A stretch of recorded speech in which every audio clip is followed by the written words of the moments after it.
ሃይ እንዴት ናችሁ? ዶክተር አብይ ነኝ። አንድ አስቸኳይ የሆነ መረጃ ሰጣችኋለሁ። ሁላችሁም ሼር፣ ኮፒ ሊንክ፣ ሪፖስት እያደረጋችሁ ኦልሞስት ለመላው የኢትዮጵያ ሕዝብ እንድታደርሱልኝ ስል በትህትና ጠይቃለሁ።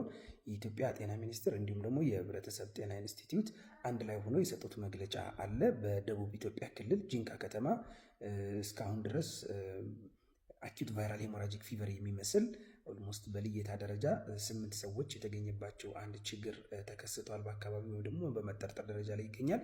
በዚህ መሰረት ይላል የጤና ሚኒስቴር ከኢትዮጵያ ህብረተሰብ ጤና ኢንስቲትዩት እና ከክልሉ ጤና ቢሮ ጋር በመሆን በደቡብ ኢትዮጵያ ክልል የተመዘገበው ይህንን በሽታ መንስኤ ለማወቅና ተጨማሪ ስርጭትን ለመግታት እንዲሁም ለመቆጣጠር ፈጣን የሆነ ምላሽ ሰጪ ቡድን ወደ ቦታው በመላክ የመስክ ግምገማዎችን፣ የላቦራቶሪ ምርመራዎችን እያከናወነ ሲሆን በተጨማሪም የማህበረሰብ ቅኝት፣ የንክኪ ልየታ፣ የቤት ለቤት ልየታ እንዲሁም ደግሞ የሕክምና አገልግሎት አሰጣጥን እያጠነከረ ይገኛል ይላል። በመሆኑም መላው ህብረተሰባችንና የሚመለከታቸው ባለድርሻ አካላት ሚኒስቴር መስሪያ ቤቱ ተጨማሪ የሆነ መረጃ ወይም ደግሞ መግለጫ እስከሚሰጡ ድረስ ለመከላከል የሚከተሉትን ምክር ሀሳቦች እንድታደርጉ ይላል። ይሄ ለእናንተ ነው።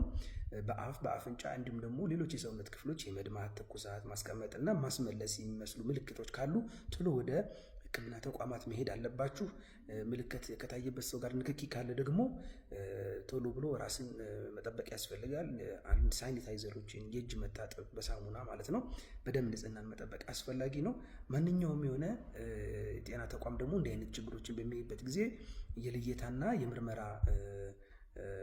ምርመራዎችን በማድረግ ቶሎ ብሎ ሪፖርት ማድረግ አለበት ማለት ነው ወደሚመለከታቸው አካላት።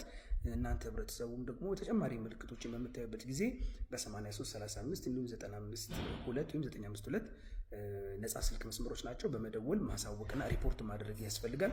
እንዲህ አይነት ችግሮች በሚኖሩበት ጊዜ ገና ሳይቃጠል በቅጠል ነው መሆን ያለበት፣ ቶሎ መጥፋት አለባቸው። ኮንቴን ማድረግ ከተቻለ እንዲህ አይነት ነገሮችን ትራንስሚሽናቸውን ወይም ደግሞ ስርጭታቸውን መከላከል ይቻላል።